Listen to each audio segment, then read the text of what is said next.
Hello friends, मी माझ्या फॅमिलीसोबत माथेरानला फिरायला आली आहे. इथे मी काय आणि कसं एन्जॉय केलं तुम्हालाही सांगते. चला तर मग.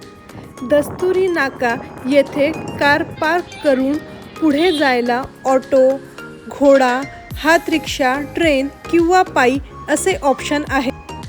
आम्ही माथेरान रेल्वे स्टेशनपर्यंत ऑटोनी गेलो आणि तिथून पुढे आमच्या रिसॉर्टपर्यंत पायी आलो.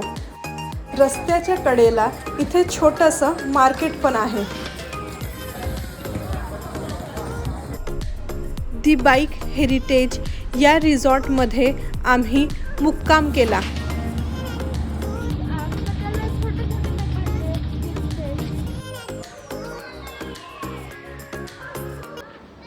इथे आम्ही दुपारी पोहोचलो.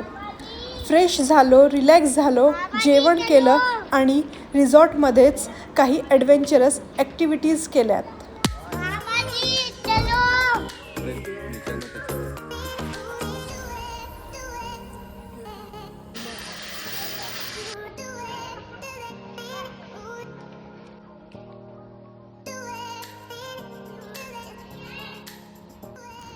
संध्याकाळी चहा स्नॅक्स घेतल्यावर काही सिनिक व्ह्यू पॉईंट बघायला गेलो. व्ह्यूज खूप सुंदर होते. सनसेट झाल्यावर आम्ही रिसॉर्टला परत आलो. जेवणाची अरेंजमेंट ओपन जागेत केलेली होती आणि तिथे कराओके पण सुरू होतं. भावाचा बिलेटेड बर्थडे सेलिब्रेट केला. जेवलो. नंतर तिथल्या डिस्कोमध्येही गेलो. पहाटे 4:30लाच उठून सनराईज बघायला गेलो.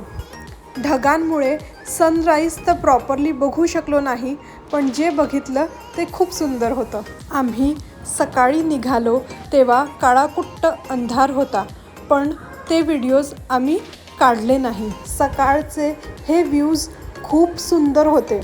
घोड्यांची गर्दी नव्हती. शांत थंड वातावरण होतं. एकदम मस्त वाटत होतं. आणि माथेरानला माकडांपासून सावध राहावं लागतं. रिसॉर्टला रिटर्न आलो.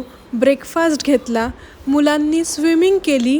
परत थोडी ॲडव्हेंचरस ॲक्टिव्हिटी केली आणि घरी यायला निघालो. आम्ही आता माथेरान रेल्वे स्टेशनपासून तर अमन लॉजपर्यंत टॉय ट्रेननी आलो. ट्रेनमधून सुंदर व्ह्यू दिसत होता. मुलांना खूप मज्जा आली. माथेरान रेल्वे स्टेशनपासून निघणाऱ्या ट्रेनचा हा टाईमटेबल आहे.